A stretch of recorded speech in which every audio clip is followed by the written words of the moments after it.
are its temple. In other words, there isn't a central place of worship. God is everywhere in this new city. The city does not need the sun or moon to shine on it. The glory of God gives it its light, and the Lamb is its lamp. In this room, it's not bad. We have a lot of indirect lighting here. There's not as many shadows. Can you imagine for a moment there not being any shadows at all? Because God's glory is radiating through everything, including us. We're a part of this. We don't remember when Moses went up the mountain and he asked God to let him see him, and God says, "This is probably not a good idea. I'll tell you what, I'll put my hand over the cleft of the rock, I'll come by, you just look at my back real quick when I go by." And Moses, if you read it, he didn't even look. Next thing you know, his face is in the dirt. He's screaming praises to God. He goes down the mountain and went, "We have a problem here." Because Moses was what? Shining with the Shekinah glory of God. We are going to shine. Because as the sons and daughters of the Master, we are going to shine like that. We're not going to be the spectators. We are a part of the glory of God forever. The unapproachable light. We can't approach God's light right now. And that's what the deal with Moses. Hey, you look at me, you're going to fry. And all the old people of the Old Testament understood that. We will be a part of the unapproachable light.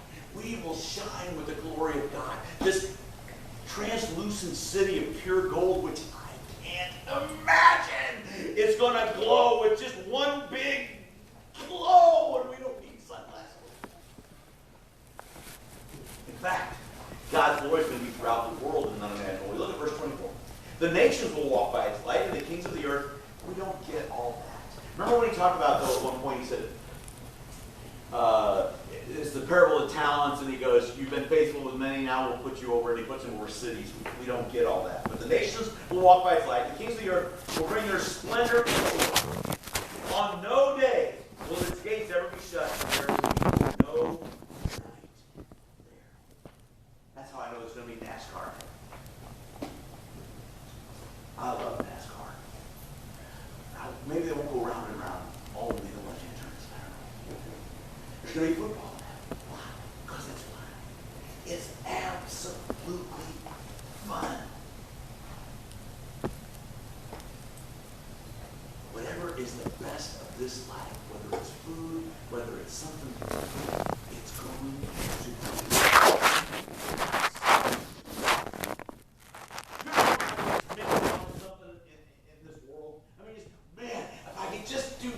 God could take me. I'd like to be a grandfather someday.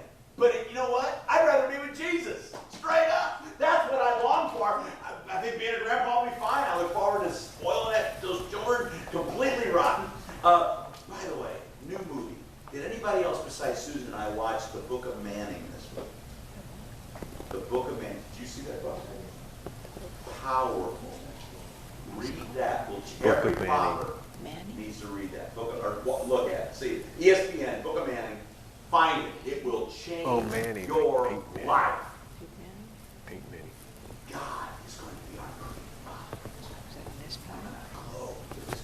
We will miss Peyton Manning.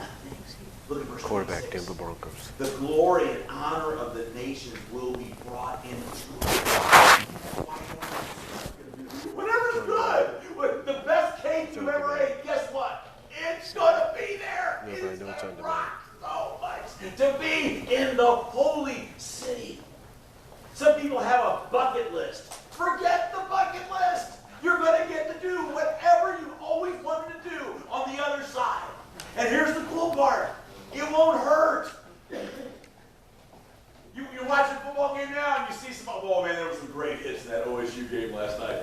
If I didn't hit like that, I wouldn't get up. And I'm going to play football on the other side again. It's going to be so much fun. I'm going to play football again. And it's not going to hurt, man. You know, it's going to be so much fun. We are not, forget your bucket list.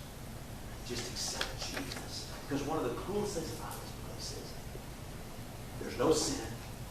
There's no darkness. There's no corruption. There's no popping joints as you walk across that. Don't you love it? You know, crack, pop, snap. I hate these noises.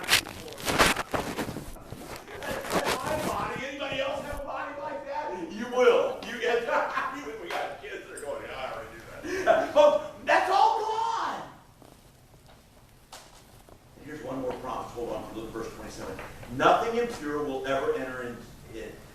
Nothing impure will ever enter it, nor will anyone who does what is shameful or deceitful, but only those whose names are written in the Lamb's book of life.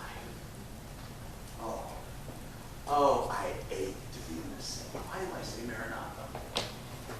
Maranatha, Lord, come right now. And I admit it's a little selfish sometimes. Okay, Lord, can you come before I have to have my next root canal? I can see praying that. Lord, can we come before I have to have open heart surgery? I got all those selfish prayers down. But I also pray because I don't want anybody to experience any more pain. Maranatha, Lord, come. And folks, if you're scared that your name's not written in the Lamb's Book of Life, I want you to understand you don't have to be. I want you to be certain that you're covered by the grace of God. If you're not sure about whether or not you're born again or not, you can be sure. This beautiful, wonderful book makes it very clear to us what the steps are, what we must do in order to be born again. It's so simple. 6-year-old children have understood it. 84-year-old men have understood it. Everybody in the community have understood it. You just need to sit down and we just need to have some time to go through it. It's not that hard. You can be certain. You can be certain. And then you can know that there's this fruit on the other side of your name. And it's not what you want. I wonder where stuff's at. Everything's going to be exactly where you put it. It's going to be the perfect room. And it's there. It's your eternal dwelling place. I know mine is there. I want you to know yours is there. It's not arrogance. It's confidence that comes with walking in Jesus Christ. Make sure your reservation's made at this beautiful place. During this next song, while the band's playing,